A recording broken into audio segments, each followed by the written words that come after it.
So yeah, it's kind of just endless noodling, really. It's not like a sort of set practice routine. But yeah, I mean, when I was, kind of trying to get to that consistency level, there was, quite a few things. Like I'd, go through different scales and stuff. I try and figure out, what kind of picking patterns I liked and what felt comfortable, what didn't feel comfortable, I mean, I think for me personally, I always avoid things that don't feel comfortable after about 5 minutes of playing them. If it feels awkward, then I just don't bother because, I don't know, I feel like I'm not going to enjoy the process of trying to get better at a particular technique. So a lot of my playing is just a trial and error process of like things that felt good straight away but didn't sound very good. So I knew I could get them better. And then things that I didn't feel comfortable with, and then I kind of just didn't bother really. It's probably quite lazy, but no, I mean I'm a big fan of like figuring out what your strongest things are and actually making them much better than working on things that you're weak at and then getting them to a kind of okay level.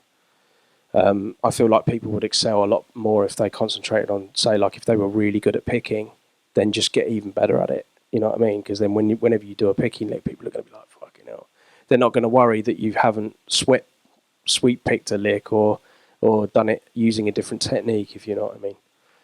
So, yeah, I'm all for that, to be honest. Mm-hmm. About a year ago. Yeah, yeah. No. I mean, to be honest with you, like theory for me is just one of those things where it's kind of explained stuff that I already knew but didn't have a name for. You know what I mean? So, like, I mean, I knew this was a pentatonic scale.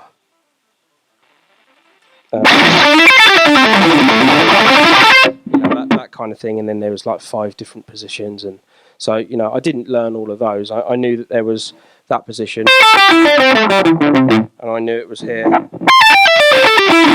So I'd basically spend all my time going, just miss everything out in the middle. You know what I mean? So yeah, there was obvious things that I needed to work on, I guess. But it was sort of mainly 2 strings, really, getting comfortable with just kind of, going through the different positions on like 2 strings or something, rather than playing like the whole shape and then going.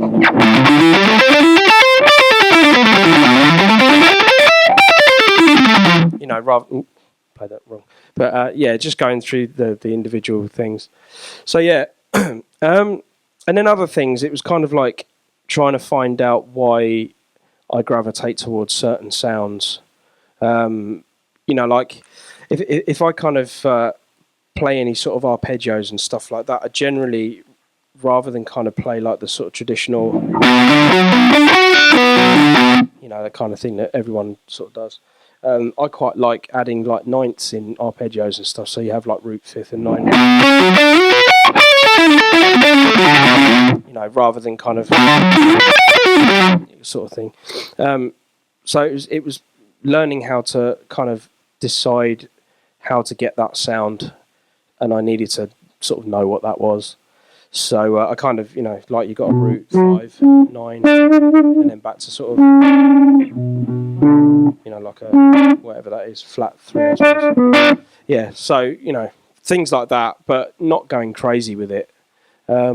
Also, I used to get asked all the time about like modes and stuff, like people going, "Oh, what's your favourite mode?" and all this kind of stuff. And weirdly, I've never thought of stuff modally. I just kind of want a kind of sound, and then sort of figured out how to do it, I suppose.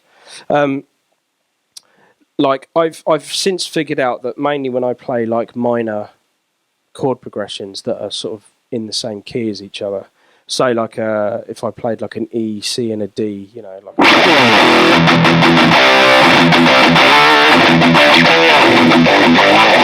that kind of thing.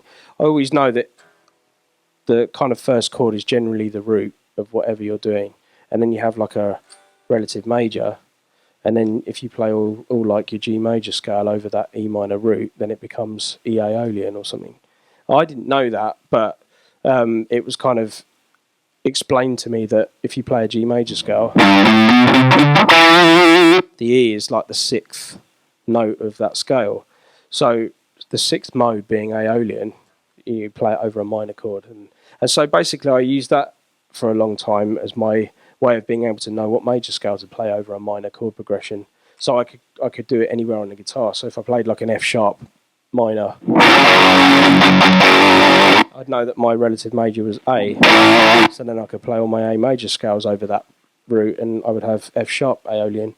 And then all the pentatonics from that root would work as well, you know what I mean? So just those two things alone kind of opened up the whole neck, and it just made things a lot easier, you know. So again, like modally, I mean, as I kind of understand modes, it sort of works like each note of the major scale you play as its corresponding chord, and then if you play the same scale over that chord, it changes the sound. So like if you got a G major, you got if you play like an A minor, you know, you're just doing it from a different root kind of thing, but you could play the same scale. And then B minor, you know, it kind of sounds Phrygian, doesn't it? But I'm playing a major scale essentially. So I guess that's how I think about it, which is a pretty simple way of going about learning modes. There is the other thing of like, well, if that's how you do it, then why do the modes have like, why do the scale shapes have names?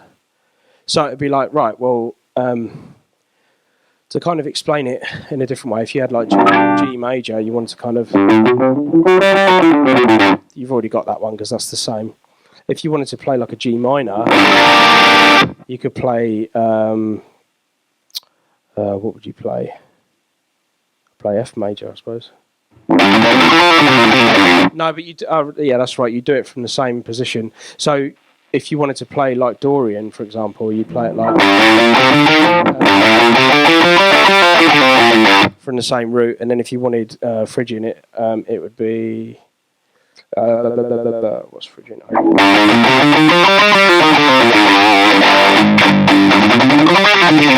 You know, so you do it with using the shape, but from the same root kind of thing. Lydian, I suppose. You know, so yeah, there's two ways of looking at it, but ultimately, I don't know why it causes so much confusion in the guitar world, because everyone's like, modes, oh yeah, no, you look at it like this. It's like, no, you're wrong. I'm going to kill you. It's like this. No, you're wrong. And everyone kind of fights about it. But essentially, I think the thing about modes is it's a sound. Like if you can understand what Lydian sounds like, for example, I don't know, like for me, it kind of just sounds a bit sort of dreamy. You know what I mean?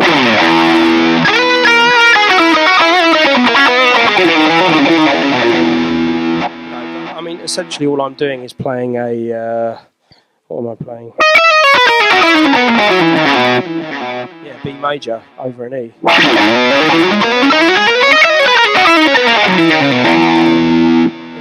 So again, I'm not thinking about it in terms of like, oh yeah, you got to play the Lydian shape and stuff. It's just finding the major that works with that particular root, just to give you the sound that you want, I suppose. So yeah, and the other thing I use quite a lot is Phrygian dominant, which is kind of like a, you know, a fifth chord sort of thing. It never resolves, but I mean, if it's basically sort of playing. I don't know, say like if you're in a key of E and you play like E, F and G or something like that, I'd play like A harmonic minor, but then A is sort of like the fifth. Where are we? Yeah. I need to think about this because I always kind of... oh yeah, there we go. So your E is like the fifth note of A minor. So then when you...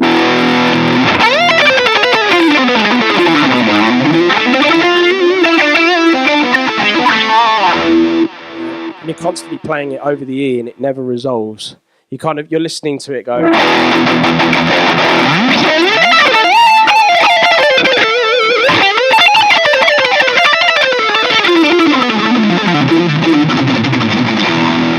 all you want to hear is that. You You know what I mean? So metal is the kind of frustrating thing where it just goes round and round and round and never really resolves. Which is, I kind of like that about that sort of Phrygian dominant sort of sound.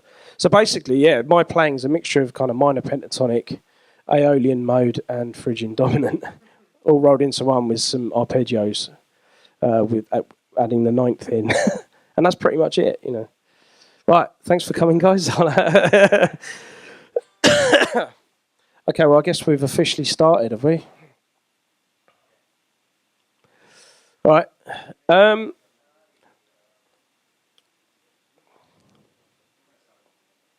I think we've started. Yeah, so I don't know. Like, I mean, do you want me to like keep taking questions and stuff, or? Yeah. I'll play a song and stuff. Well, shall I just play a song and then we'll chat afterwards? Yeah. Yeah. Okay. So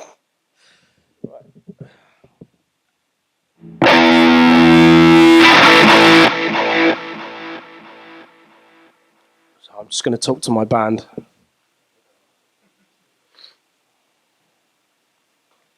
Okay.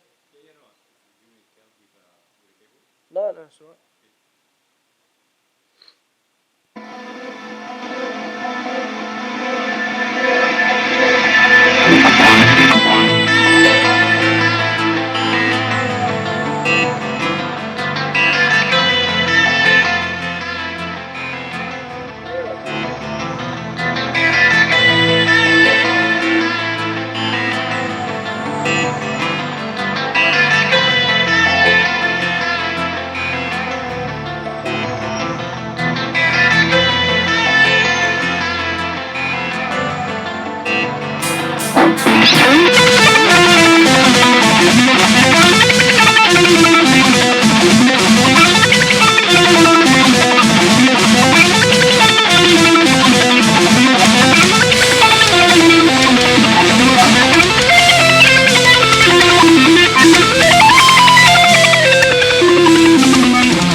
Thanks very much.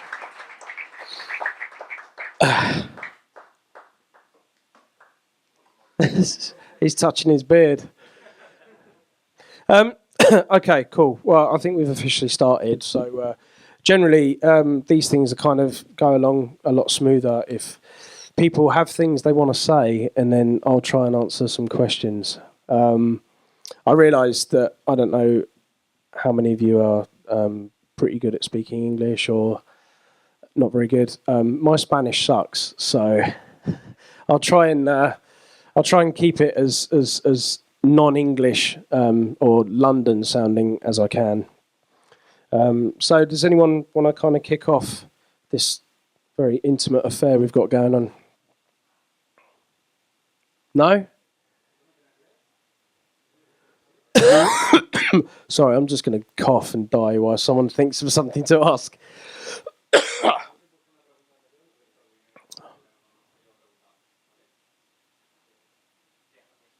Okay, sorry. I think he was first. Yeah, okay. Do you mean sort of technically or both? My biggest breakthrough. Right, okay. I think it's probably, there's a few different things for me. Like, it was definitely, I mean, obviously, when I started playing guitar, I was heavily influenced by Slash from Guns N' Roses. That was kind of the main reason why I wanted to play guitar and stuff.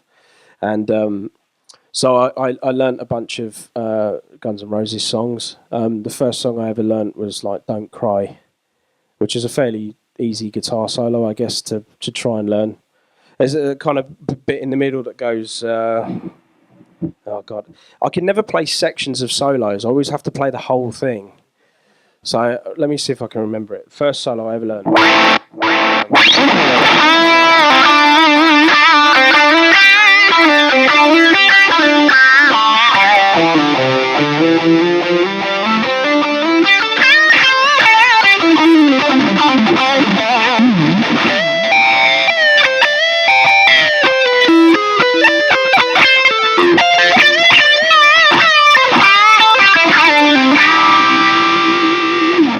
Something like that. It's that middle bit. It was like.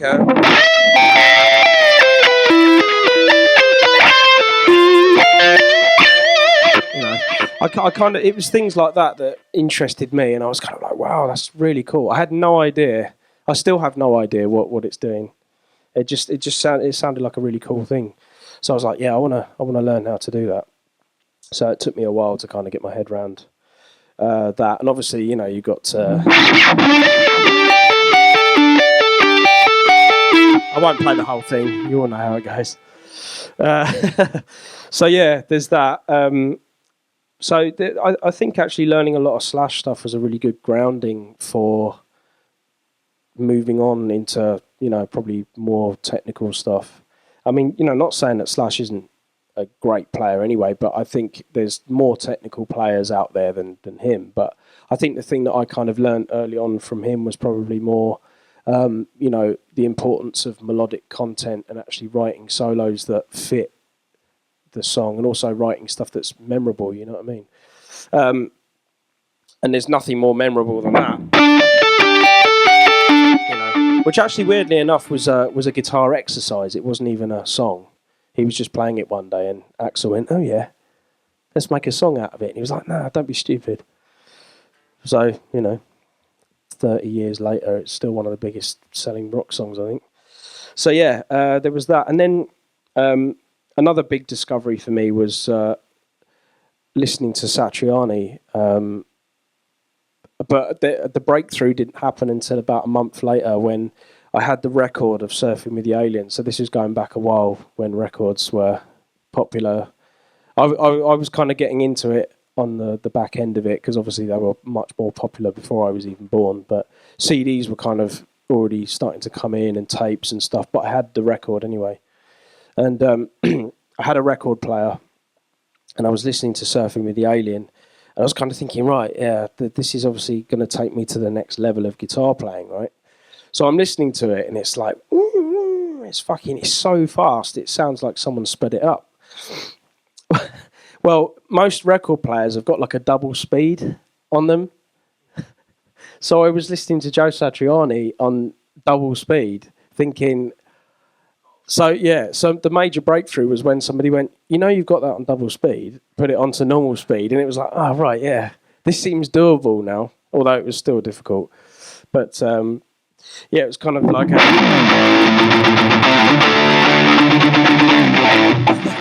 and then when it was like...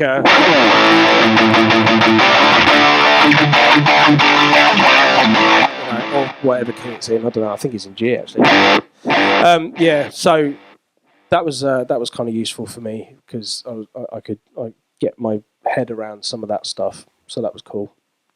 The next kind of big thing for me really was when I turned 16 and I went to college, and I met a guy there who was in the year above the year that I started, and he was playing all sorts of stuff like, Malmsteen, Dream Theater, Racer X. I mean, I already knew who Paul Gilbert was, but I only missed the big stuff. It wasn't until I realised what he did when he was younger that I was interested in that kind of thing. So there was that, as like Zakk Wylde, basically all the players that became really big influences in terms of my technical direction and, well, just musical direction, really, all came from when I first discovered all of those bands. I mean, I think when I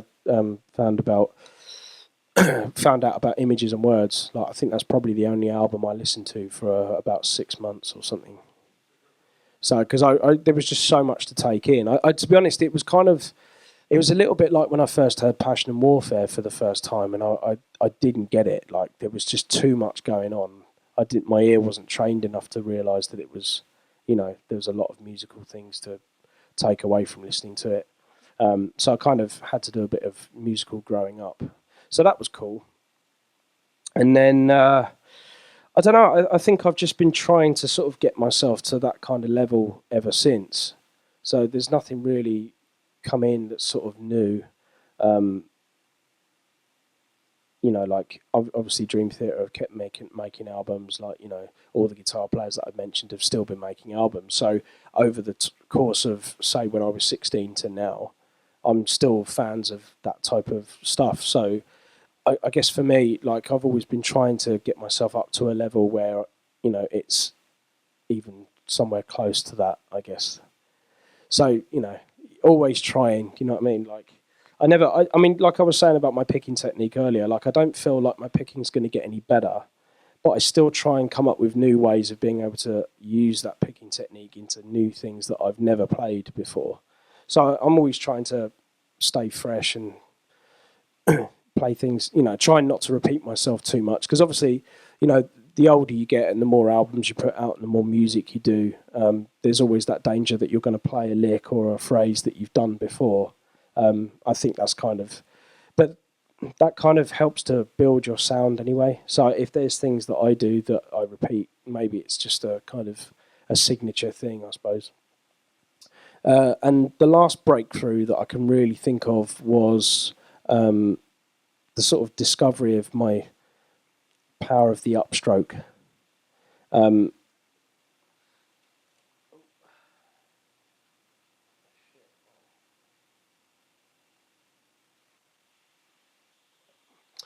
So one day I was at Lick Library and I was filming a DVD for Kill Switch Engage.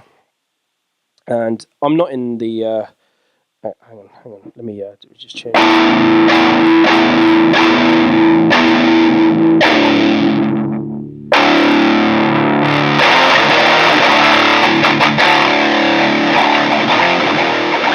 Okay. So I was doing a song called Fixation on the Darkness, or whatever it's called. And there was a bit in it, and it goes like this.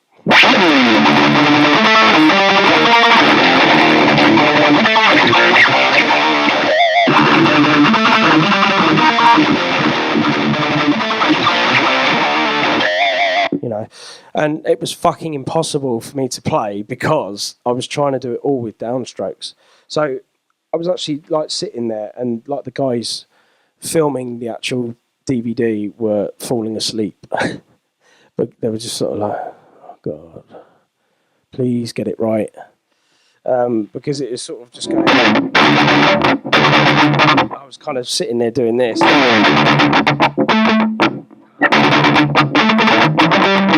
know, I just couldn't play it, and the reason being is because most of my kind of down picking and stuff like that, like doing like 2-note per string pentatonic stuff, you know, when you see people doing this kind of thing, you know, I can't do it with a downstroke. I don't know how anybody manages to play that with using a downstroke. It's fucking impossible, right? So I'm getting to my point, don't worry, don't fall asleep. It took me about 3 hours, and then I decided that this riff was either going to beat me, and I was just going to say to Lick Library, look, I can't do this song, I'm going to have to do something else, which I've never quit anything in my life. Or it was just to figure out a different way of being able to do it. So for me, I thought, well, the only thing I haven't tried is starting on an upstroke, because it was an even number of pick strokes per in this lick, so it's like 4 pick strokes per note.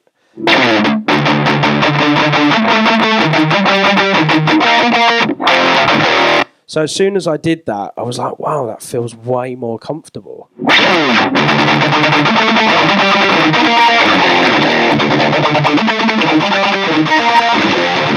You know, and I managed to sort of play it. And that was a major breakthrough, like, for me, because I then realised that actually there's probably a lot more things that I've struggled with trying to do with a downstroke on guitar that maybe I just thought if I did an upstroke, it would be better. So let me just get back into tuning again.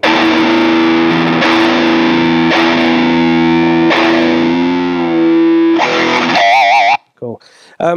Yeah, so things like that pentatonic lick that I played, instead of using a downstroke, because you can hear like strings and stuff sounding that shouldn't be there, as opposed to just doing it with an upstroke.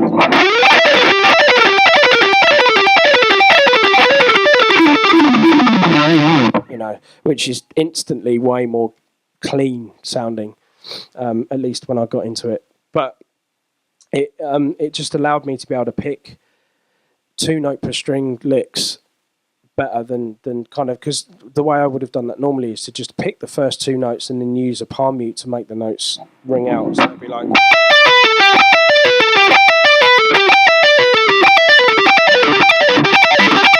you know, so again, it's kind of not the cleanest way of being able to do it. But at the time, it was the only thing I could do to play those kind of licks. So then, it's going back to the picking thing again. It got me thinking about stuff that I wanted to feel comfortable with and be consistent with every time that I did any kind of alternate picking. So for me, it was a case of working on a couple of systems, I suppose, that would always work no matter what I came across. And what I found was it was to do with odd and even numbers of notes. So if I was going to start anything like picking on an odd number, like 3 or I don't know, 5 or anything like that, generally 3 is kind of, because most of my stuff's 3-note per string, so it's normally a combination of either 3 or 6-note patterns. I found out that if I started on 3 notes on one string and then moved to the next string, I would start on a downstroke.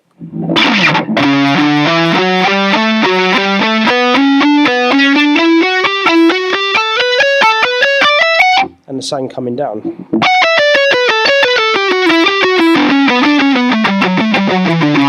So I knew that if I was going to do a pattern like that, that I could start with a downstroke and do alternate picking properly, like everybody else.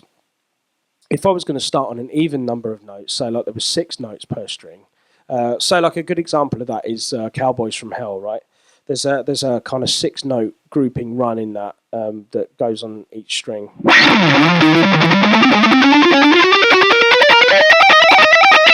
That lick, right?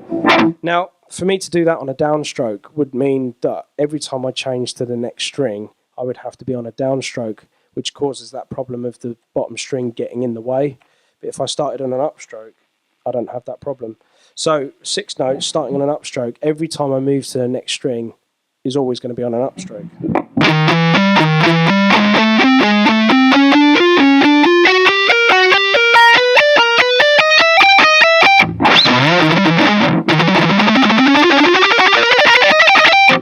You know, so instantly it makes it cleaner for me and stuff like that. So that's 2 ways that I approach stuff. So if it's an odd number, it's a downstroke. If it's an even number, it'll be an upstroke.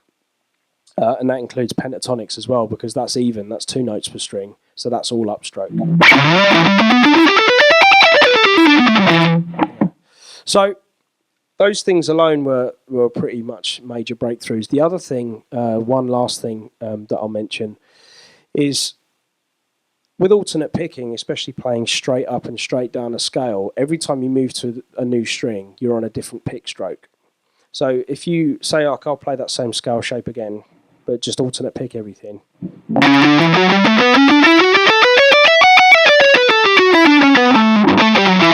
You know, the thing that is most people probably find quite difficult is the fact that every time you move to a different string, you're on a different stroke. So down, up, like that. So it's changing all the time. And obviously, when you want to try and do stuff that's fast, you want to try and take your mind out of it as much as possible and allow the subconscious to kind of, you know, and the muscle memory to sort of kick in a little bit to make it fluid. So you're not thinking about each individual note. I think the problem is with doing things like that is because there's so much change all the time, you're constantly having to think while playing, and it can really, you know, slow your mind quite a bit. So for me, I discovered that rather than picking everything or doing like legato, so like doing it like this,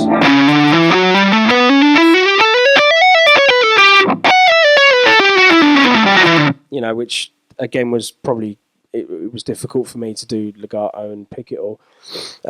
I've found a really good way of being able to get around that, which is to pick the first 2 notes, then hammer on. And then when you move to the next string, you're not worrying about moving your pick stroke from one string to another because you're already ready for the next string. So this is going to start on an upstroke because it's odd. You see what I mean? So it's pick, pick, hammer on.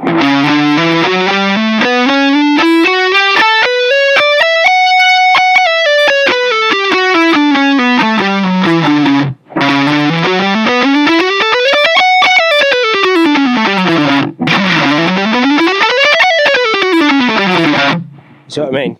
So it just makes the best of both worlds, really.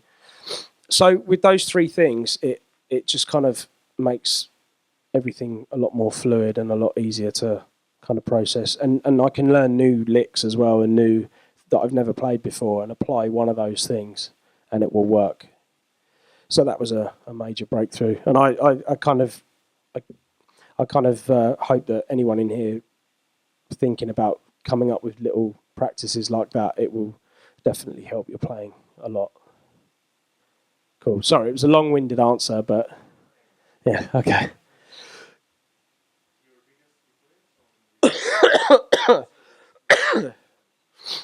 Well, it's probably Slash, I would say, mainly because that's how I got started, you know, listening to Guns N' Roses and all that. I don't know, really. Like now, there isn't really like a massive influence that every time I write solos and stuff. I think now when I try and write anything new that's instrumental, I try and free my mind of other players. Yeah. So I'm not listening to other music, just because otherwise little things creep in, and then you're like, wow, that sounds really good, and then someone will be like, yeah, that sounds like such and such, or you know, do you know what I mean? So yeah, to try and avoid plagiarism as much as possible, I try and stay away from it. But yeah, you know, I think my mind generally with playing solos most of the time was kind of a mixture of John Petrucci, Zakk Wylde, and Andy Timmons. I guess they're the sort of 3 main influences that always kind of, or they're always the 3 mindsets that whenever I'm playing anything, I normally think, oh, what would they do, kind of thing. But I definitely feel like I'm getting more away from that now a little bit, and kind of trusting my own, you know. Yeah, yeah, trying to do something that feels a little bit more like what I would do. What would I do in this scenario? You know. So yeah, it's definitely it's something that I'm kind of learning to deal with as I'm getting older to try and try and be more myself. Yeah. Okay, cool. Anyone got any more questions? Anyone from the back or?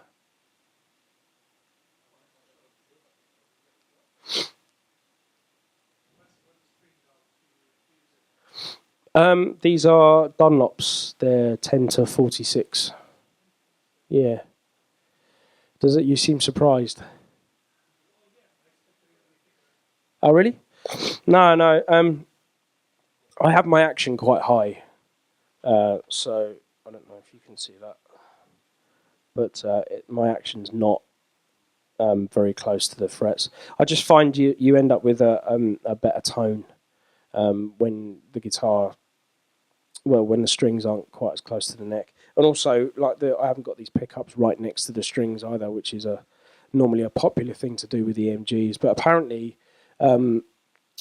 Having spoken to the owner of EMG, he's sort of saying, he said, I don't know whether people got the idea, because like people normally with EMGs, they wind them so they're right next to the string. And he says that's like the worst thing you could do with an EMG, because the magnetic pull on the string is actually killing your resonance, and also the tone isn't as good because you're not giving yourself any room for low end. So the further you wind your pick in, the more low end you'll get out of the guitar, and you just end up with a thicker tone. So generally for me, a slightly higher action than normal and pickups wound a little bit further into the guitar generally make a huge difference with tone and that kind of thing. This is, yeah. I normally have this guitar in drop B, but I don't currently have a 7-string version of this guitar yet, otherwise I would be playing that. Just because actually I prefer 7-string guitars for doing instrumental music. For some reason, there's more neck to look at, so you can see more, like, what you're doing. I mean, with this guitar, when they built it, the only thing that they did which wasn't ideal was they have this black pearl binding around the guitar, but they put black dots on it. So as you can see, I've got faded numbers I've written on the back of my neck, so I don't lose my place. So yeah, there is that. But it's more for, when you're playing in venues and the lights are off or you can't see, or you're going for a solo or something and a strobe comes on or something and you're like, yeah. So that's the reason why I write the numbers on the back. Hopefully when they do, because this is actually going to be a production model come next year, they're going to do a 7-string version of this and a 6-string version of this, but in black. So hopefully the dots will be better. Yeah, I've put in the request. So cool. All right, well, I don't know, shall I play another song and then hopefully someone will think of something to ask me.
Cheers.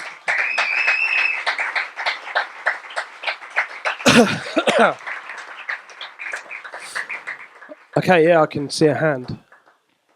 All right. Okay, cool. Mm-hmm.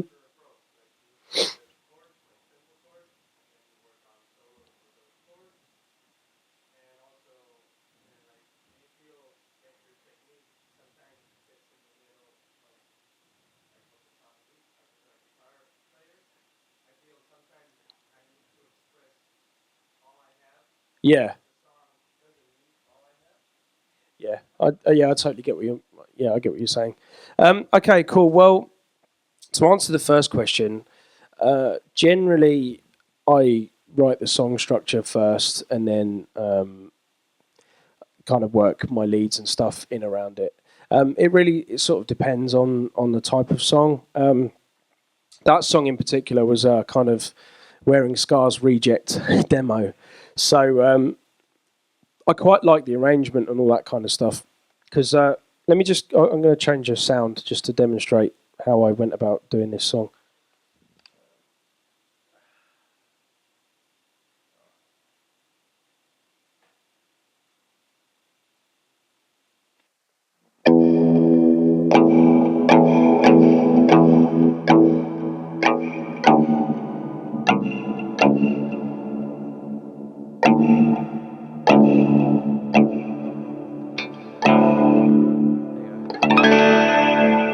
Okay, cool. Sorry, I just needed to get there in the end.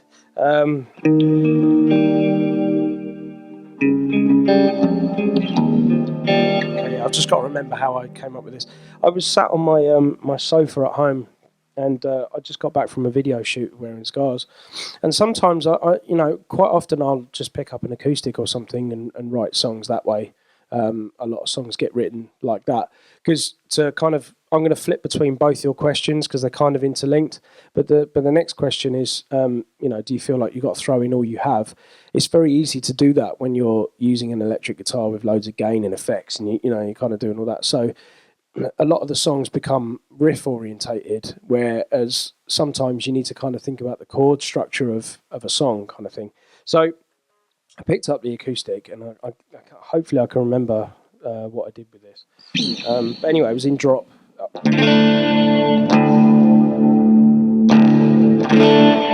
So I write a lot of my songs in drop tuning just because I like the fact that the bass note is a little bit lower than the rest of the guitar. So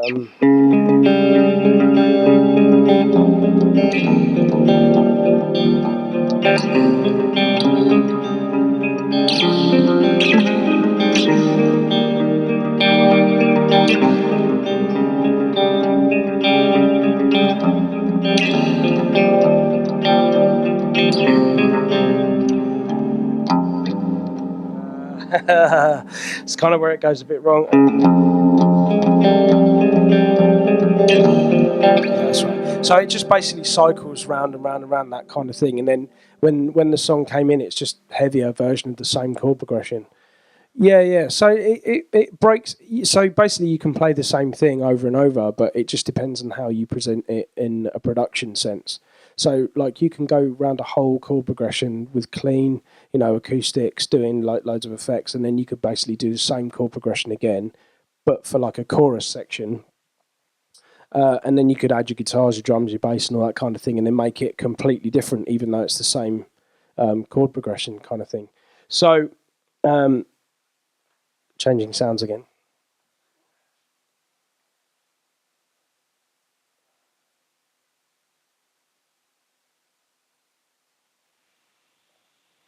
So then, yeah, you have like. I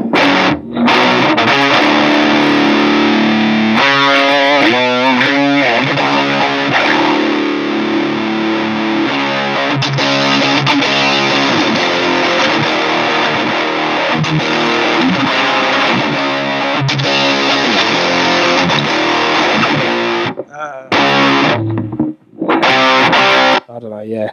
It's kind of the same chord progression, but just sort of like played again.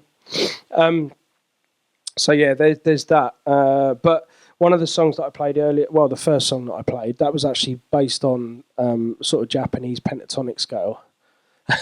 So there was a few licks that I'd written before I'd actually come up with the song. Let me just tune it.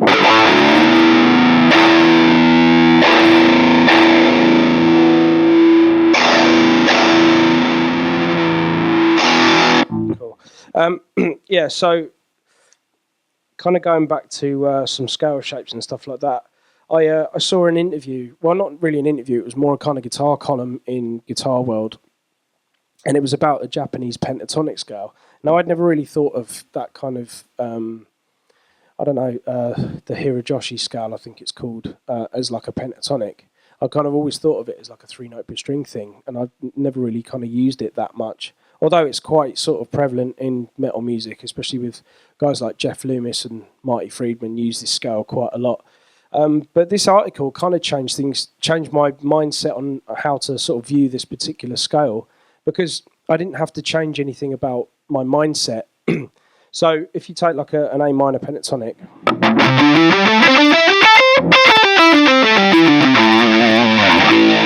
but the sort of Japanese version of that is more like this.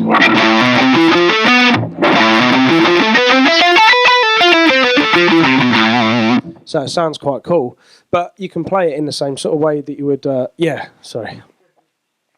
I've had a couple of beers today and they've dried me out. So yeah, I thought it was quite cool that you could change up the sort of sound of a pentatonic scale by doing that.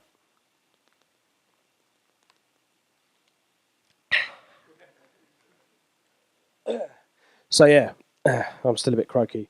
So I don't know, I quite liked that sort of sound. So the beginning of that song sort of ended up using the top part of that.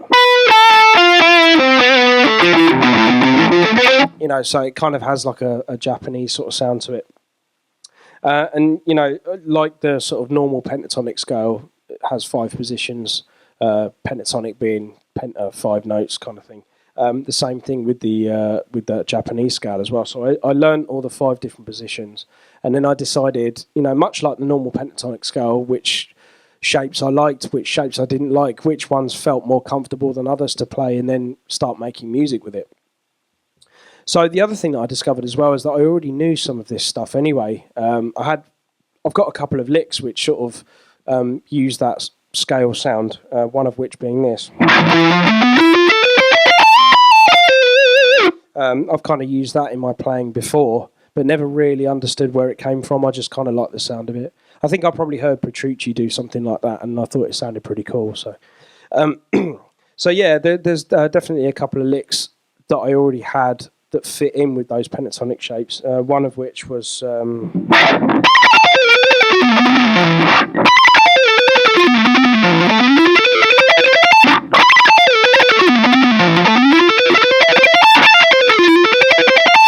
So kind of moving around a couple of different positions that I'd learnt. So then I started to mess around with some kind of repeating pattern licks and stuff like that. So when I came up with that intro for that lick, I kind of thought that when the band came in a lot heavier, it would be better to kind of do like a faster picking version of that.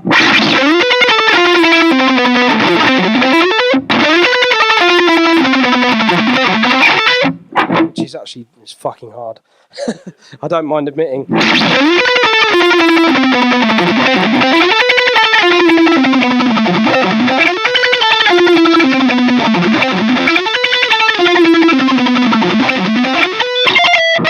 And then it kind of progresses.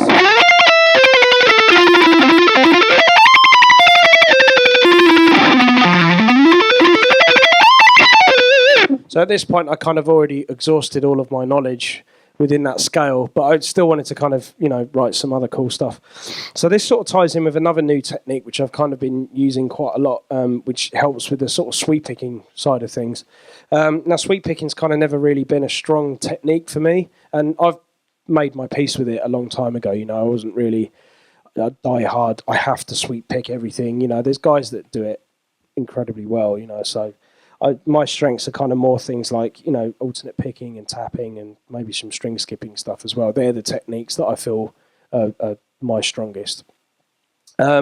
So in order to kind of try and get some relationship with sweep picking technique, going back to my upstroke thing, I actually realised that I can sweep pick way better this way than I can that way. So just to play like a normal, I'll just play like a B minor arpeggio. I feel way more comfortable doing that than this. So it's just really noisy and shit. I've never been able to get that to sound good. So normally what I do is I try and combine it with something else that I can do. So I can sweep pick this way, but going up would do like string skipping. So, you know, it kind of combines two things which I feel more comfortable with to, you know, get a better sound.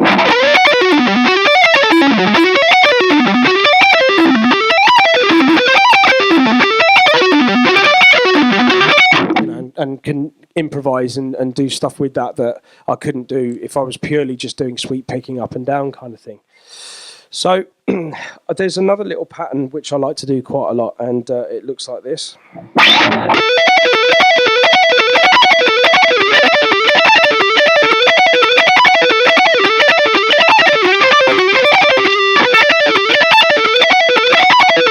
So that's kind of a mini sweeping thing, but that's more pick, hammer on, pick, and then 3 upward sweeps. So it's like...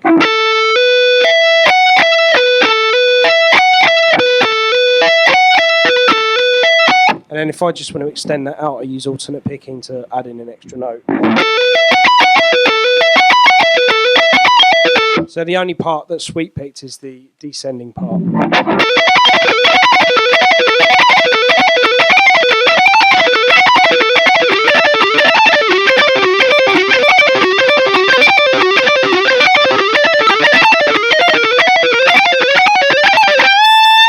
You know, so it's kind of just getting used to doing that kind of rolling thing. So anyway, I wanted to introduce that into something to do with the Japanese pentatonic shapes that I'd recently learnt. And I kind of came up with this shape.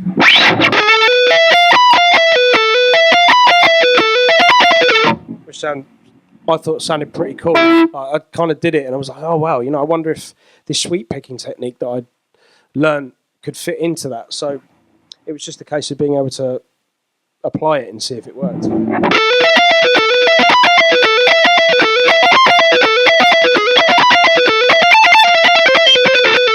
And then kind of add a bit of the scale on the end.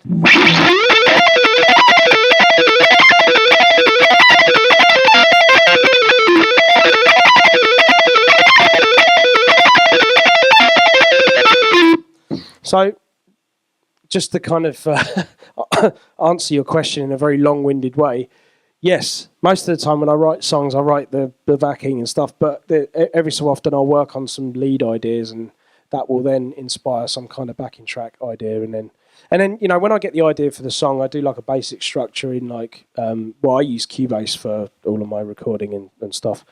So once I get the sort of basic structure down by, you know, putting all the bits in, then I kind of start to sort of build on that and add in, you know, the leads and the melodies and stuff. I mean, all the melodies that for that song came after, you know.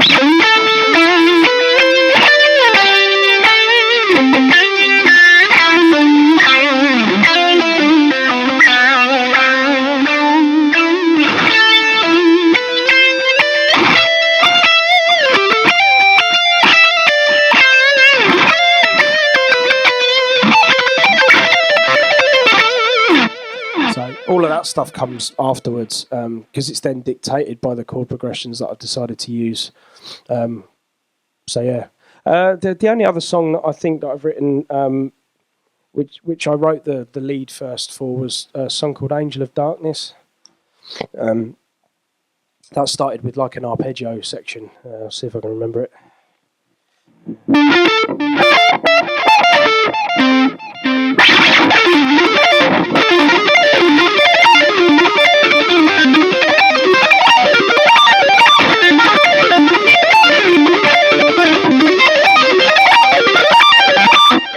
So that's just the same arpeggio section, minor arpeggio section played over three separate keys or separate chords. So you've got like the D, sorry, C minor, and then it goes up to G minor after that. Because it changes key like 3 times, I had to figure out what the chords were and then write the song underneath. So that kind of worked. But the whole song was in like drop D anyway, once it kind of gets going. So, and then, yeah, all the melodies and stuff, most of my stuff is written after the song's been put together. Sorry, yeah. Wow. Okay. Any questions? Any more? Yeah? No, that's cool.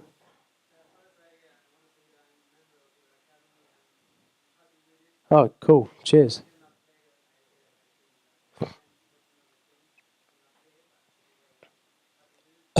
Well, I'm glad and sorry all at the same time.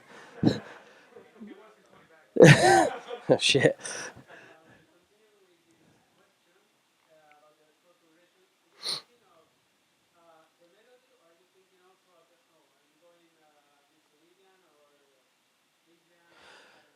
All right, yeah. Well, actually, your question was kind of more, do you feel like you have to throw in everything and the kitchen sink? Well, yeah, I guess I used to. Like, I used to kind of think, right, I'm going to put everything into this song and all the rest of it. But I guess for me, to be honest with you, it was more a case of, trying to get people to sort of like notice your music and stuff like that. But, it's kind of a double-edged sword because, like, you do stuff that's really technical and then you gain people, that like technical guitar playing, but you kind of turn people off that would rather hear something melodic. You know what I mean? So yeah, I kind of realised that, and I've since tried to sort of, I mean, I'm not really that much of like, if someone says that my music sucks, I'll be like, yeah, okay, well, that's your opinion, but I like it, so fuck it, I'm going to keep doing it. So that's kind of my attitude normally, but sometimes you get like constructive criticism, and over the past, I have kind of thought that maybe I could try and be a bit more mature about how I write songs. So a lot of it is melody based, and then you kind of throw the technique in. I think the technique is definitely something that comes afterwards. After I've written all the main melodies and stuff like that, I generally, whatever's left, I'll see. But yeah, I don't know. I don't feel as bad now not doing stuff as difficult as maybe what I used to. I don't know. Maybe that's because I'm getting old. Well, I don't know. But when I'm like 60 and I'm still doing these clinics, maybe if I'm still alive, then yeah, I don't know whether I'll be playing. I don't know, any of this stuff. I'll probably be playing jazz or something, or classical. I don't know. But anyway. In terms of like modes and stuff like that, I don't really think in that way. Normally, by the time I've ended up writing a song, it's normally mapped out the kind of thing I'm going to be playing anyway. So it normally is a combination of just things that I'm fairly used to, like pentatonic or Aeolian mode, or if it's kind of more of a metal tune, it'd be more sort of Phrygian dominant. There'd be a little bit of Mixolydian in there. Cool thing I like about the sort of harmonic minor scale and Mixolydian sort of pentatonic is they live in the same place because they're both 5 scales, I guess. So like if you've got a harmonic minor scale,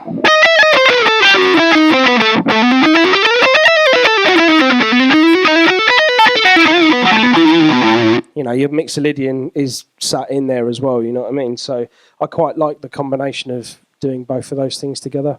But that's not normally, like, I don't think, oh yeah, I'm going to do that. It normally just happens by accident. If I'm hearing that I want to hear that in the middle of a song, then I'll try and add that in, I guess. But yeah, I don't know. Like with my songs, especially, they're pretty kind of pop written, if you like. Like sort of how you write pop songs or commercial rock songs, I suppose, because that's a lot of the stuff I quite like to listen to anyway in my daily life. I'm not really a kind of put on a Megadeth album and blast it in my car kind of thing. I don't really listen to a lot of really heavy stuff. So yeah, like I guess because I listen to more commercial stuff anyway, just when I'm, driving or just chilling out at home or whatever. I think some of that rubs off onto how I construct songs anyway. So then when I kind of put the heavier thing on it with the guitars and stuff, a lot of my music tends to kind of have that approach. I don't know, love it or hate it. That's kind of it. A few people recently have said to me, why don't I do some more progressive stuff? I don't really know what progressive means. Does anyone know what that means? It just sounds like another word for complicated. So yeah, I don't know. I mean, to be honest with you, I don't have like any rules when I write. I normally feel like when I've written a song, I'm like, yeah, okay, that's everything that needs to be in that song. I don't need to add anything else.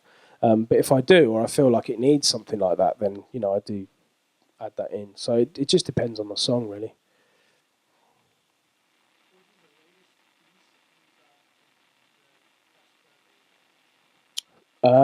What that someone else has done, or um, I don't know. I have to think now. This is normally the point where I have to kind of look through my iPod. I was probably what is it? Alluvial? Is that Keith Merrow album he did with Wes from Faceless or whatever? Or is it All Shall Perish? I don't know. I can't remember. Yeah. Yeah, there's a song on that called Colony, which I really like. It's like a really kind of... Yeah, it's amazing. I mean, I really like his playing anyway, so I guess that's kind of... Yeah, I've actually kind of listened to that a couple of times now, thinking I'm going to try and learn it. I mean, I don't normally learn other people's stuff, not anymore, not since I don't have to teach it. You know what I mean? But yeah, sometimes I get the odd thing where I'm like, yeah, I want to learn how to do that. So I might learn that. That was probably the last thing I saw on guitar where I thought, yeah, that's pretty interesting. I like that.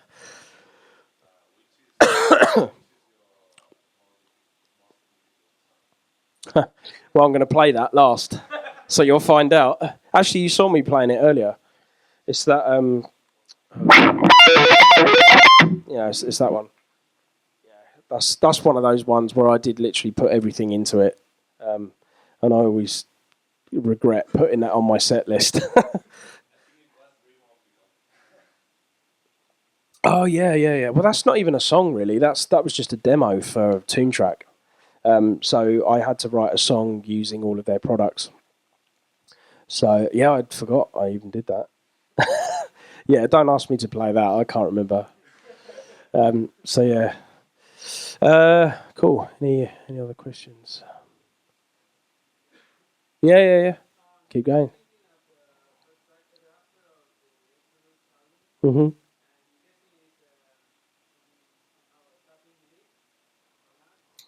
Uh,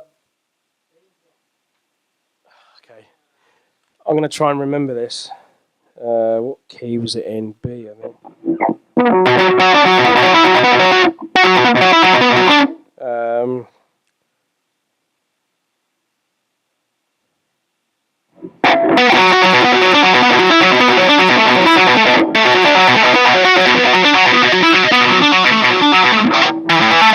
yeah, it was something like that, and then kind of just repeated in octaves.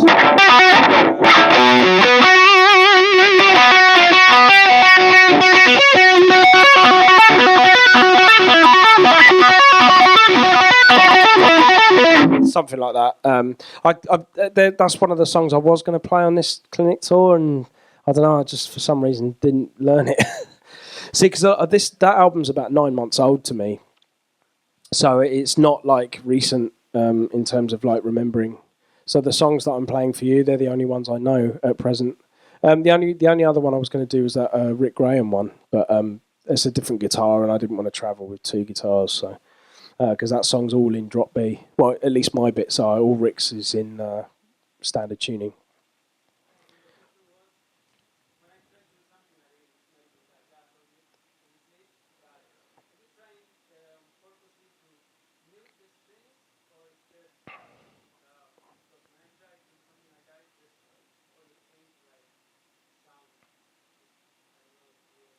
Yeah, I know what you mean. Yeah, the notes kind of running together and there's a lot of noise and stuff.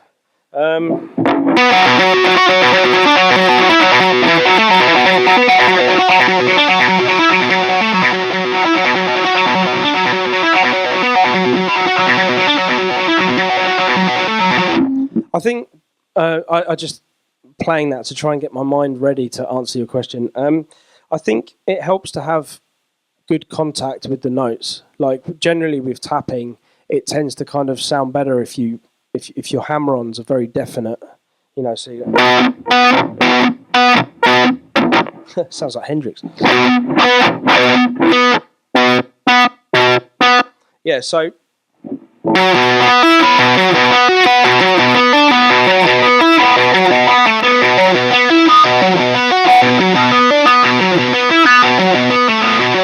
okay, so basically there's not much muting happening with the right hand, mainly because I'm moving quite a lot. You just get that, you know what I mean?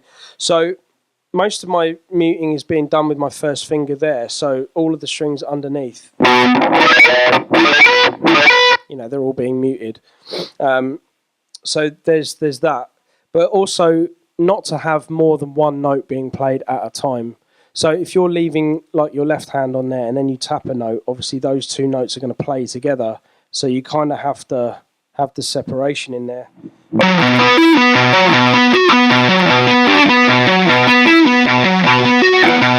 So I can lift my hand all the way up, but thing is, otherwise you're going to get... I can't even do it. Like, I've trained all this time to get rid of all of that horrible noise to then fuck it all up again. It's just difficult. You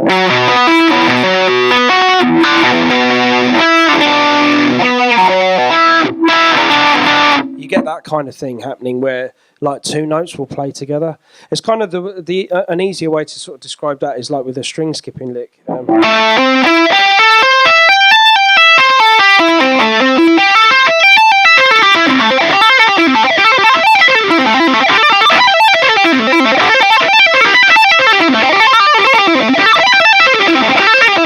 You know, to try and keep it clean and stuff like that.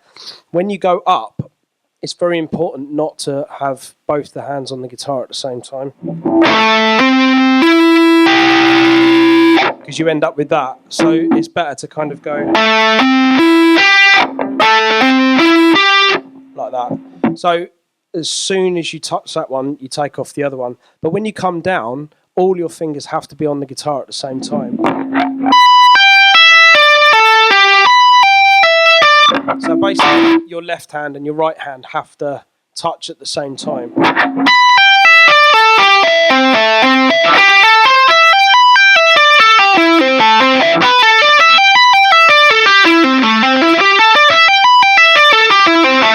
And then basically you just have to make really definite contact with the guitar.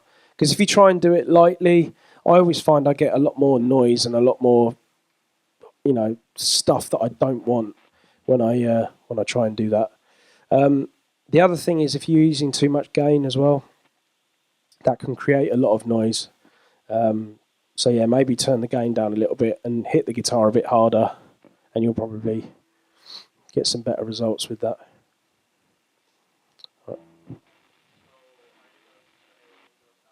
No. No, I only know the beginning bit. I haven't played that song in a long time, actually. I don't even think I've got the backing track. I have to get it from Jan Track Central. I'll have to buy my own backing tracks just so I can play the songs. But, I mean, I'm going to be doing a tour, a European tour, later on this year with Angel Vivaldi, you know. Yeah, so we're doing a tour together. So when I do my set list, I will put in some, you know, stuff like that. Probably do War March or something as well. I haven't played that song in a long time. Someone actually asked me if I could play that the other day. It's kind of more tapping licks.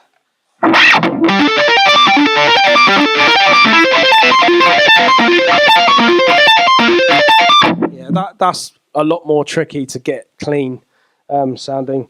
It's actually better when you've got a backing track going, because then it covers up any little mistakes that you might be making. But yeah, all right, cool. Any more questions?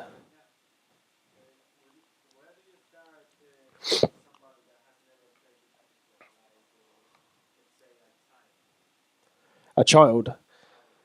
Okay. I don't know. It's difficult because it's easier to teach somebody who's never played guitar before when they already know what they want to do.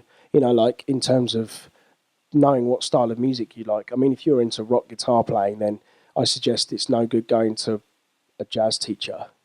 You know what I mean? Like, if you want to learn rock, do rock. You know, like, don't be trying to learn loads of different styles all in one go. That's the one thing I normally tell anybody is if they're starting guitar, do what you love, because you will stick at it, and you will, you know, if you're into rock but you're learning classical, it's never going to work, because you're just going to play for half an hour and then go, nah, I'm bored of this, it's shit, and then do something else. So in order to kind of keep your own attention span, it's definitely worth learning stuff that you actually want to learn and finding a teacher that can teach you that if indeed that's what you need.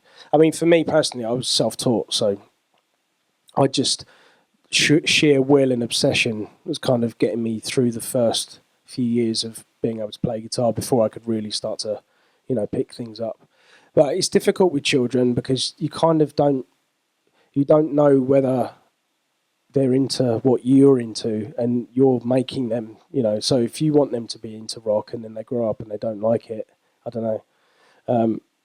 But yeah, I mean, this whole kind of thing that you need to play acoustic before you play an electric is kind of not a good idea either, because especially if you're a kid, an electric guitar is a lot easier to get your hand around than an acoustic for a start. So I would actually suggest doing the opposite. And then, I don't know, because the things that a child is going to want to learn, like say if they want to learn rock and stuff like that, they still need to learn the same things as an adult starting that thing. So I would definitely say, a good grounding in your pentatonic scales and 3-note per string major scales, and then learning what a relative major is to a minor is really important. And then over and above that, once you really know that well, then you can start to build on top of that. But that's a really good solid grounding, I think. So yeah, I don't think it would really change. It just depends on the person's sort of musical preference.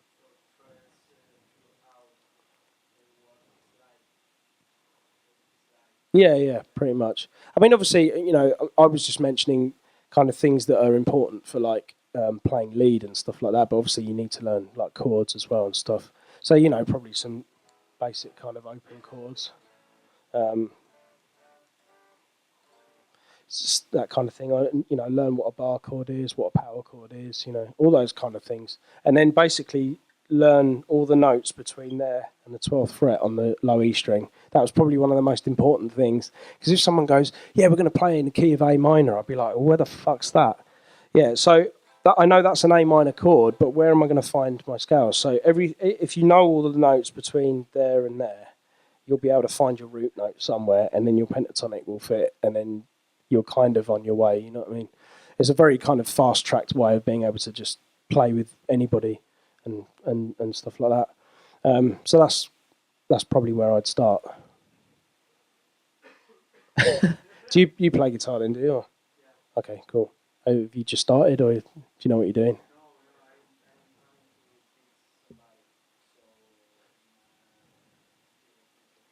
Oh, okay.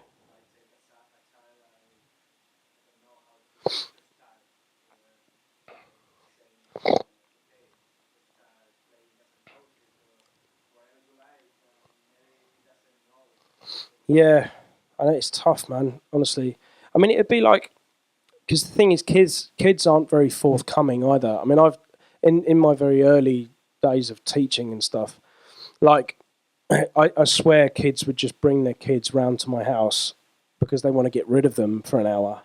It's like they don't really want to play guitar. They're just sat there, and you're talking to them. You're trying to develop some sort of, and they're because I suppose you have to remember as well. A lot of kids don't really develop interpersonal skills, so they've got no idea how to interact.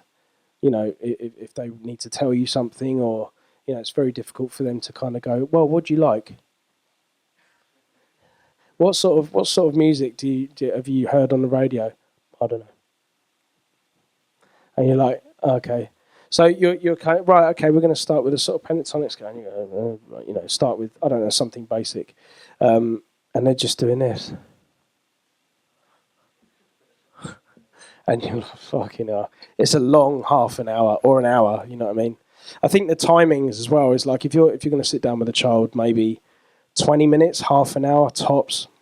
That is their, normally after that, if they lose interest, then, it doesn't take them very long. But yeah, half an hour is probably long enough. But I don't know, what kind of age are you thinking of teaching?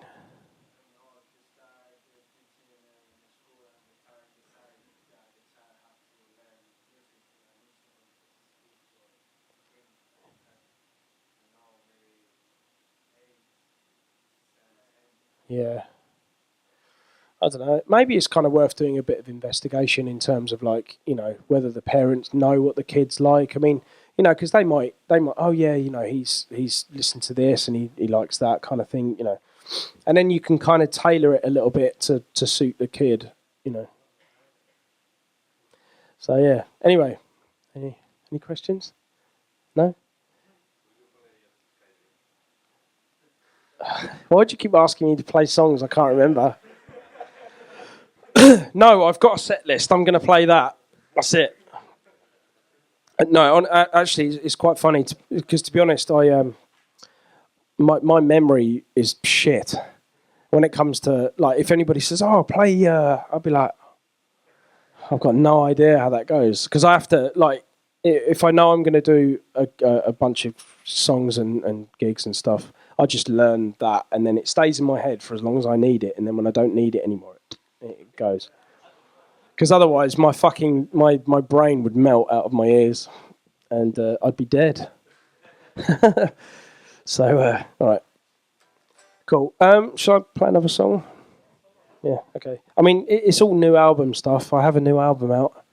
I've only got 20 copies of the album with me, so if anyone wants one, you better queue up and get one afterwards.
Thanks. I kind of lost the backing track halfway through that. I think we're in mono, are we? I don't know. Anyway. Cool. Anyone thought of any questions? Come on, keep this going. Yep.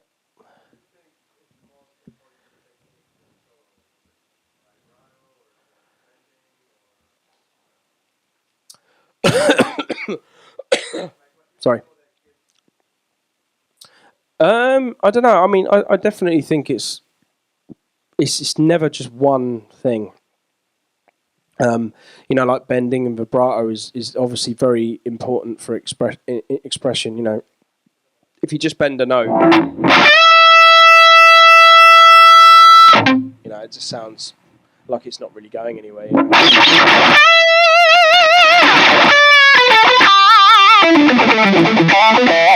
You know, it definitely adds a lot more attitude to your playing when you add some palm muting in there, some pitch harmonics, some vibrato, some nice bends. You know, even things like you know, playing a note and then moving down a fret to bend. You know, sounds quite cool. I quite like sort of half bend. You know, little trills off of notes. You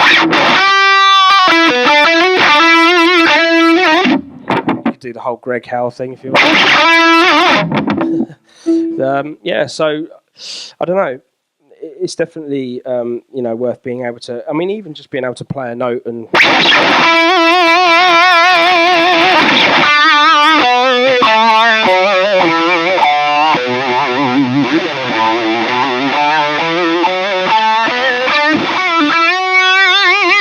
You know, just being able to play single notes and get some life out of them is definitely probably one of the most important things, I would say. Because I'm quite an aggressive guitar player anyway, I like having that in my playing. Otherwise, it always just sounds a bit flat, you know. So that's really important. So, you know, a good grasp of that and, you know, a bit of technique and stuff. I mean, it doesn't really matter if you just play like a 3-note solo, as long as it's a good, well-played 3 notes, then it's going to be just as good as a solo with 100 notes in it, you know what I mean? It's all about how you present whatever you play.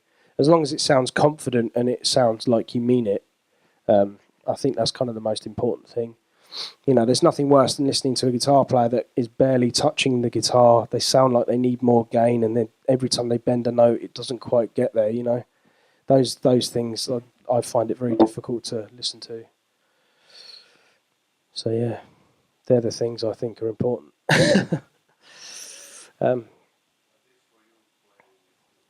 Sorry?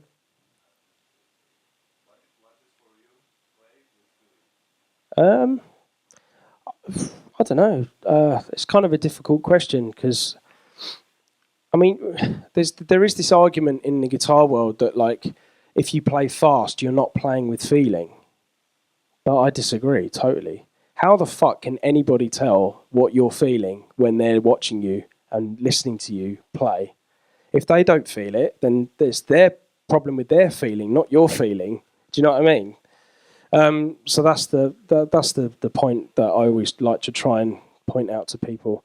I mean, for me, yeah. I mean, every time I play, I'm always feeling, you know, the kind of music, getting into it, and you know, even if sometimes I don't look like I'm feeling it, I mean, I have to. Otherwise, if I don't feel what I'm doing, then it will sound like how I described to that guy. You know, I was just saying, if you don't put any expression in or anything like that.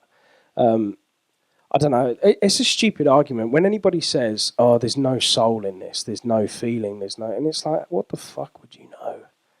I always feel like saying that, like, I mean, because everything comes down to personal taste as well. Like, I don't like some guitar players that people absolutely love, but I don't ever turn around and go on YouTube and go, well, yeah, but he's got no feeling, he's got bad technique. It's not my place to really say. The only thing that I feel that I have an opinion on is whether I like it or not.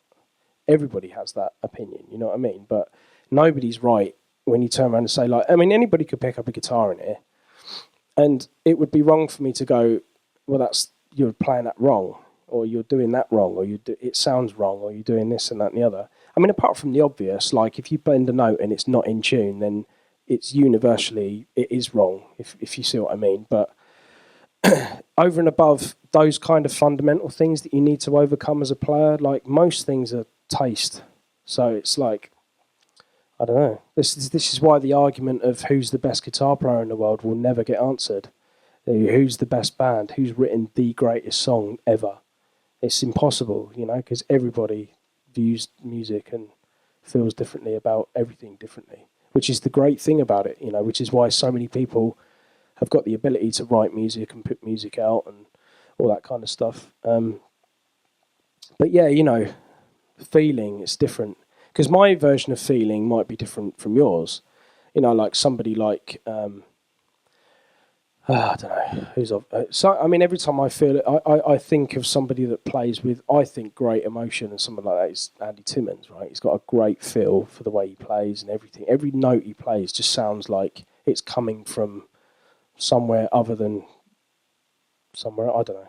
I don't know how to describe it. That's the thing as well. I can't describe it. I just know when I hear it. But he's a very kind of, it's very calculated the way that he plays. It's very pure, it's very precise, it's very, you know, whereas some other person's version of feeling is loads of mistakes. You know, like you listen to Jimmy Page or Jimi Hendrix or whatever. Now, in my opinion, they're not polished guitar players, but they are better in other ways of, like, you know, songwriting and the way they kind of approach, and their general feeling on the instrument is very much a kind of fuck it, I'm just going to go for it anyway and see what happens. You know, that is somebody else's version of what feeling is, you know, so there isn't really a one thing that defines what feeling is. I mean, it's two things really. It's what the player's feeling when they're playing, and it's what you feel when you're listening to the player, because they could be two different things as well. What you're feeling might be something different than what the guitar player's feeling themselves when they're doing it, but yet you could then say, well, he's playing with feeling. Do you know what I mean? You don't know, but you're saying somebody else is playing with feeling is because you feel something when they play. So they're two separate things as well, you know what I mean? So it's a very difficult thing to kind of answer, you know what I mean? But yeah, I think the general thing is with feeling is if it's played less notes, it's got more feeling. If there's more vibrato, there's more feeling. If there's more bending, it's more feeling. If you shred, you're not feeling anything. So that's the general thing, but it's bollocks, obviously. But, you know, that's my opinion on it.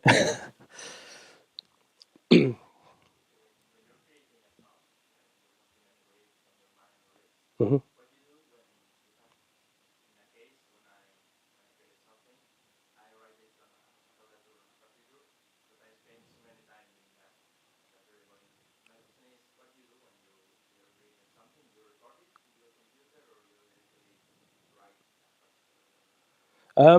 I mean, I don't use any tab programs, or I never write anything down.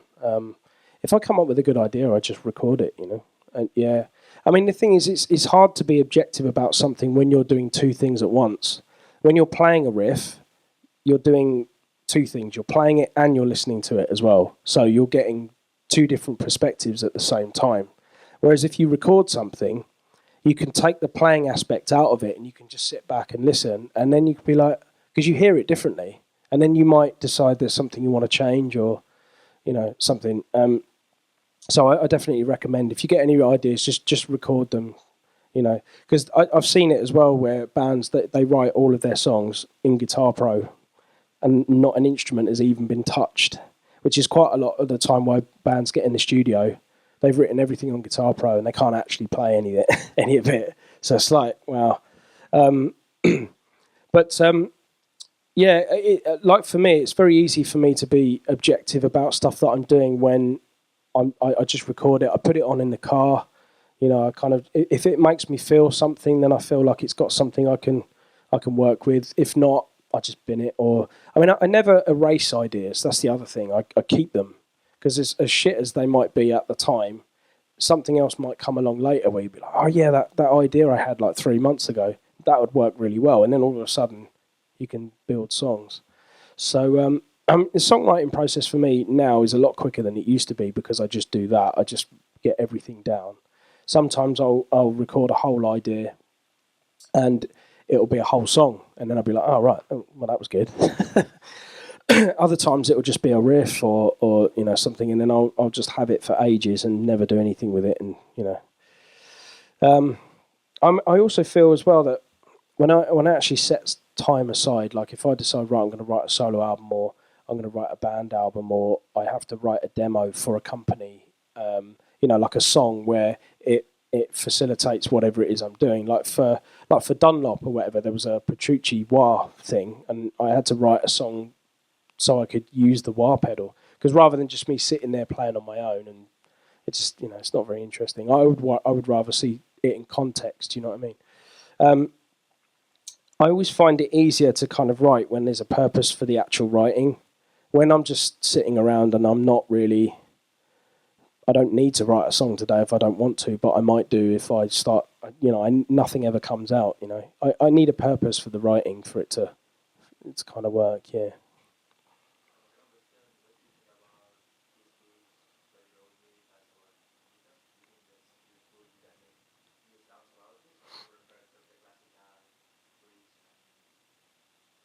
What you mean, like MIDI sounds?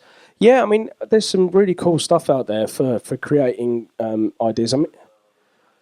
Yeah, I mean, I've even done it myself. I bought, I think, was it Boss did one? There was like a MIDI pickup, I think. And you kind of put it in there, and then it goes into a pedal. Yeah, I did. I did some pianos on some old stuff like that. I did some synth stuff as well, and that was using guitar MIDI. None of it was done on keyboard. So it was just to kind of experiment with that, really. Some really great ideas. I think one of the probably best ideas for that for me is if I do want to tab anything, if I get like one of those MIDI things and I actually play it into the computer, then it tabs it pretty much in real time. Saves me having to go in and try and figure out what it is that I've played, because I'm not very good at slowing things down, and then I don't know, like sometimes when I'm teaching, the order of the notes or the expression just leaves me, and I'm like, how do I fucking play that? And then when you play it up to speed, everything's like, oh yeah, oh, I know how that goes. So yeah, I mean, I'm up for anything like that that's technologically good, or it can help you like write a song or something. Yeah, why not? Cool. I don't know. I was sending some people to sleep, or I don't know. Okay, cool. Anyone? Yeah.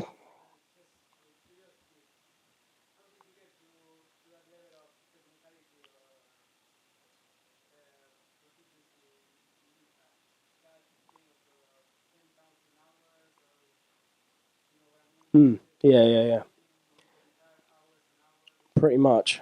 Yeah. I mean, that's a pretty short answer. Yeah, it's like practice, I suppose. I mean, I mean, even now, like, there's things I can do better, definitely, or work on, which I kind of do. When I get time and I feel motivated to add something new, then I'll sit there for a good few hours and go over it.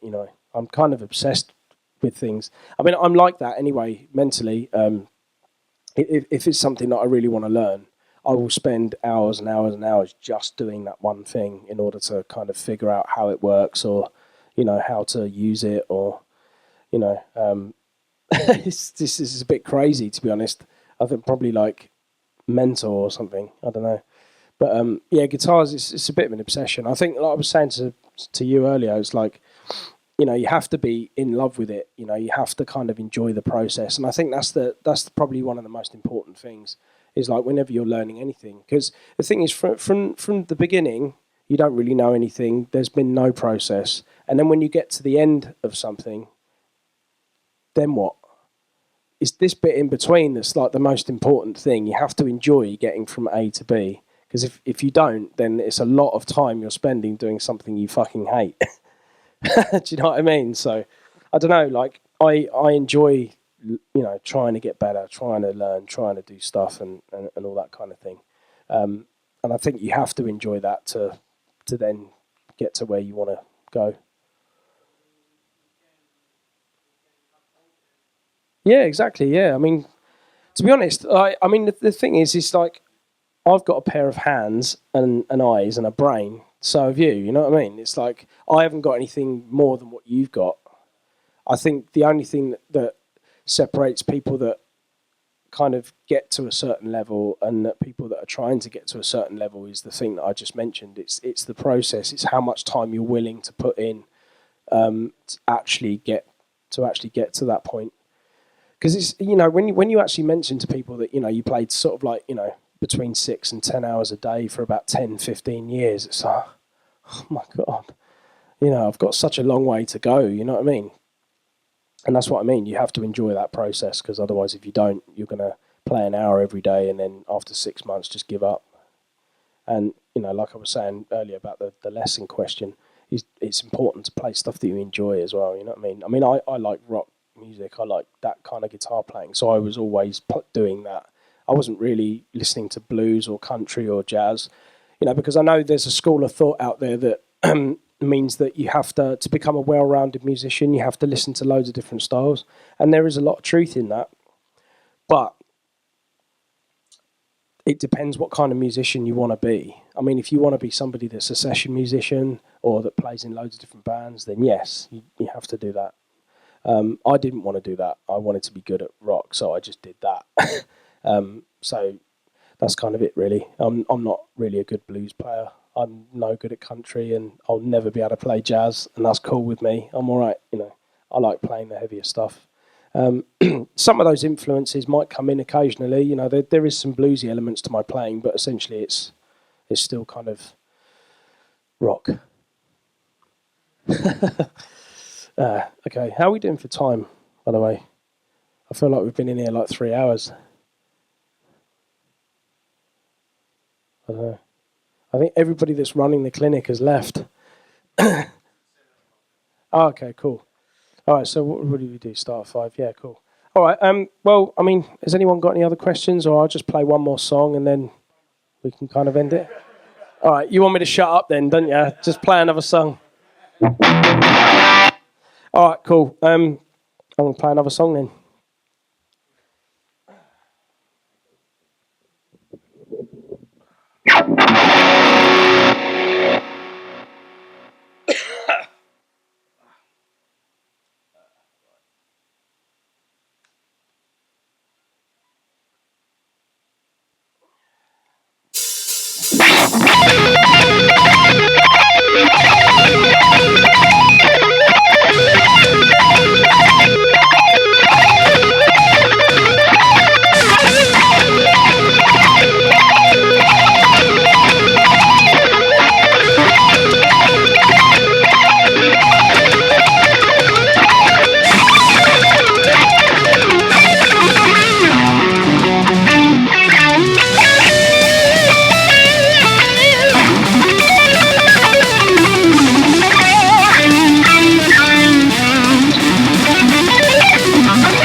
Okay. I was dribbling snot all over my guitar during that. Okay. And if anyone has got any more questions or anything, or not, or I don't know, then I guess we're kind of done. No, that's all right. Yeah, no.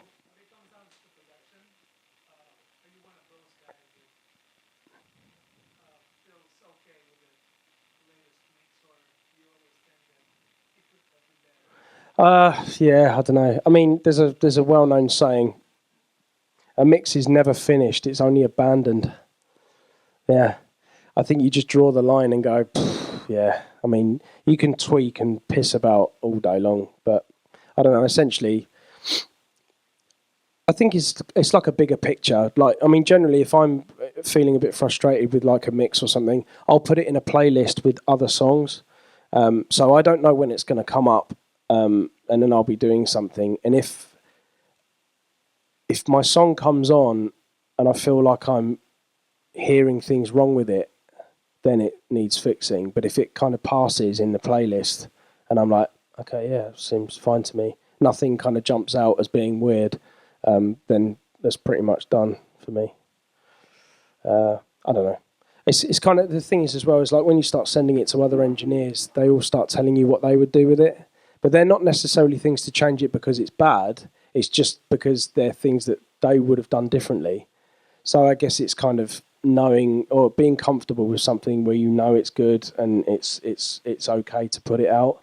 You know, when it's just taste, then, you know, it's fine. But if there's something fundamentally wrong with it, like, you know, there's too much EQ build up in some place, and when you put it in your car, you're going to have way too much low end and it's just going to sound horrible, then that's something you need to fix, which is a fundamental problem with the mix, not just whether someone's decided they want more low end in it or not. Because you can have taste low end and then you can have wrong low end, you know, and it's the same with any other kind of frequency within a mix. So, yeah, as long as it kind of doesn't sound shit on like your earphones or in your car or on a iPhone. I mean, I listen to stuff on my iPhone just to see if it's okay. Because most people do that, you know. And I know people that like, they give you mix crits on their songs and they've played it on their laptop going, where's the low end? What do you mean? You're listening to it on a fucking laptop? There is no low end. You know what I mean? So, yeah, you have to deal with that sometimes, but it's okay. No, I don't know. I take lots of breaks. I watch a lot of Netflix. I like to do a lot of what I call fuck all. So nothing, you know. So I kind of emptied my brain of all that kind of stuff. I mean, like the end of 2015, I kind of, I don't know, I wouldn't say like full-blown nervous breakdown, but it was a kind of not a very good time. So, you know, a bit of acupuncture and a bit of therapy, and 9 months later I was kind of okay again. But I think a lot of it was down to undue stress and all that kind of stuff. So I try and stay away from, you know, all of that stuff now. Because it doesn't really matter. Like, you know, when people say they're stressed or that, you know, there's loads of things going on or they feel like the world's on top of them and all that, normally it's them that's doing it. Like, nobody's forcing them into that situation. You kind of get all caught up in your own shit and then you end up getting ill. So I try not to do that anymore. Just try and chill out and, you know, have a few beers. Yeah. Yeah.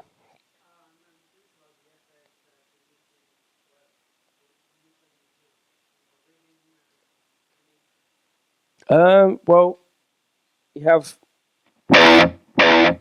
toilet. No toilet.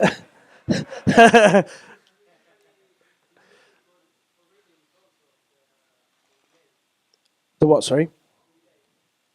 No, I don't. I normally do them post because it depends. If I want to end a lick, and I decide I want to have like a half delay instead of the normal dotted quarter delay that I use, then if I've printed that effect, I can't change it.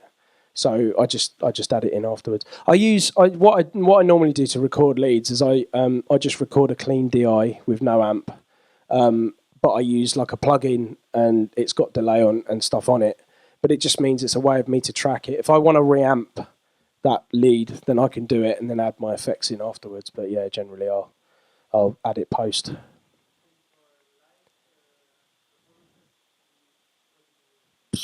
Pretty much that, you know. And then, you know, for solos. You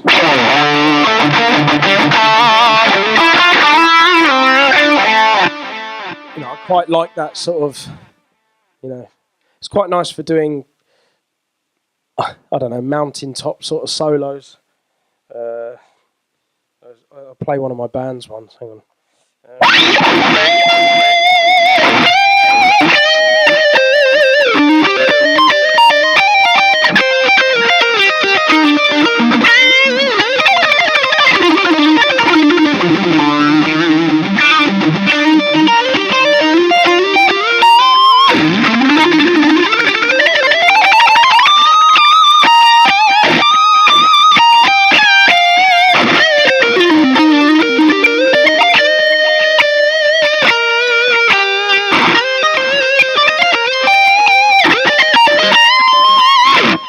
It's just quite nice having a bit of delay. You know, if I played it like this.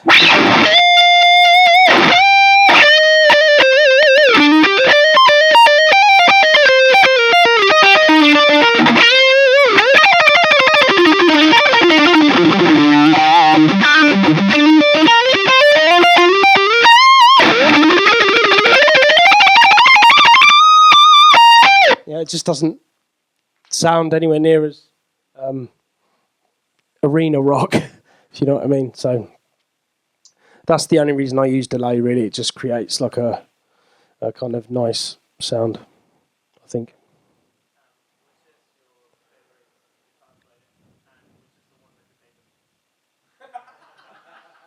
Oh God. Okay, for everyone at the back, that was, well, who's my favourite guitar player and who's the one I hate the most? Oh God, you can't. I don't know. Are we still recording? I don't know really. Favourite guitar player. I don't know. I think overall it has to be someone like Petrucci, I would say. You know, just for an all-round everything. You know, if I had to be marooned on a desert island and I could only listen to one guitar player, it would probably be him. I'm not going to answer the other one. I mean, I don't know really. Who do I don't hate anybody. That's a really strong, really strong emotion. Like, I don't know. There's players that I don't like. I'm not really a Carlos Santana fan. I like Led Zeppelin, but I'm not a huge Jimmy Page fan, which is weird because I'm a big Slash fan, and obviously Jimmy Page is a big influence on him. So I don't know. It's kind of weird. Like, I think some of the older players I'm not really so keen on. I think I like that kind of sort of post Van Halen era of guitar playing. You know what I mean? So anything kind of after that, I'm okay with. Anything before that, I don't know. I just kind of struggled with. Yeah. I don't. No. No. I don't put myself under loads of stress. So you know. I don't really have. I mean, I had one hand injury a couple of years ago, but it wasn't really an injury. It was just a repetitive strain, playing too much, basically. It was when I got this guitar and I was kind of playing it for a long time. But yeah, I don't know, man. I mean, I warm up and stuff. Like I do, like I was playing earlier and stuff like that. I was just sort of doing, like I do this thing quite a lot.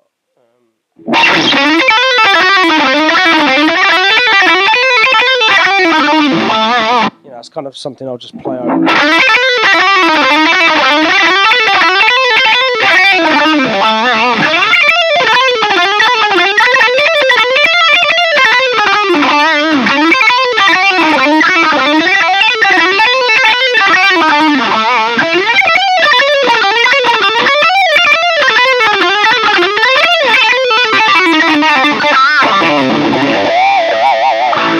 Just the same thing, but just in different places, or like picking stuff. Probably just be something like.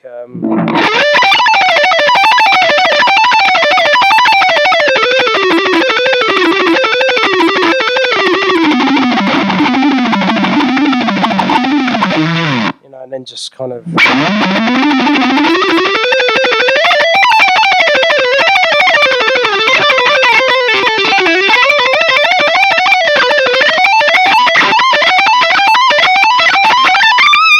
Yeah, just pissing about, doing things like that. Just getting the fingers to work, and that's it, really.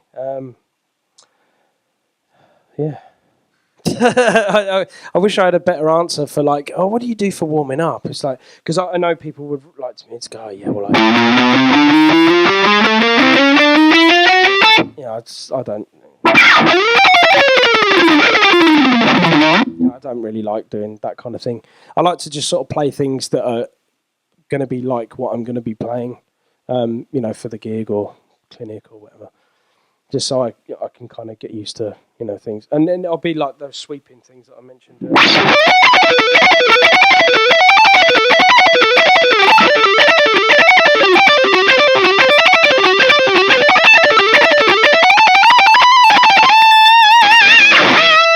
Just little things like that. I've got another thing as well, which is kind of like it's a left-hand warm-up.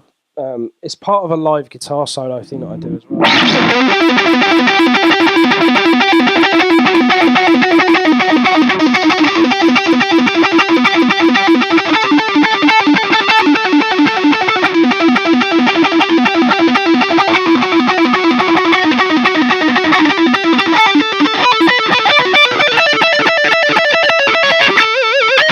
It just warms up. You can kind of feel the back of your arm going.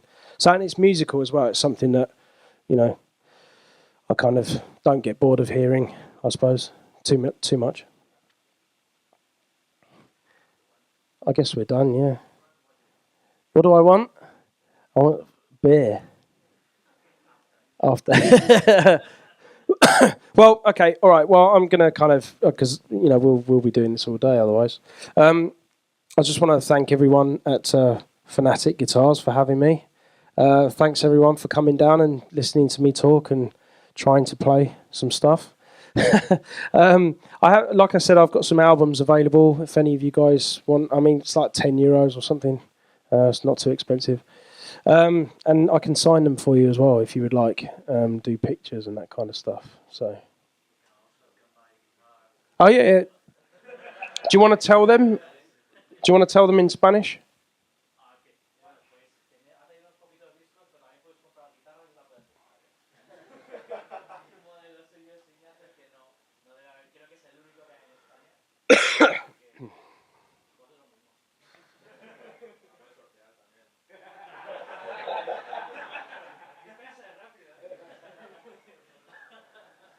Yeah, I agree. You are, sorry? Oh, okay. All right. Cool. All right, then, well, that's it. I don't know any more songs. That's it. Cheers.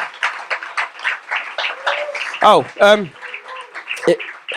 if anybody wants to play on this guitar, I'll leave it out and you can have a go on it if you want. This is kind of going to be the new next generation Andy James ESP guitars, so with the Evertune and stuff. So yeah, feel free.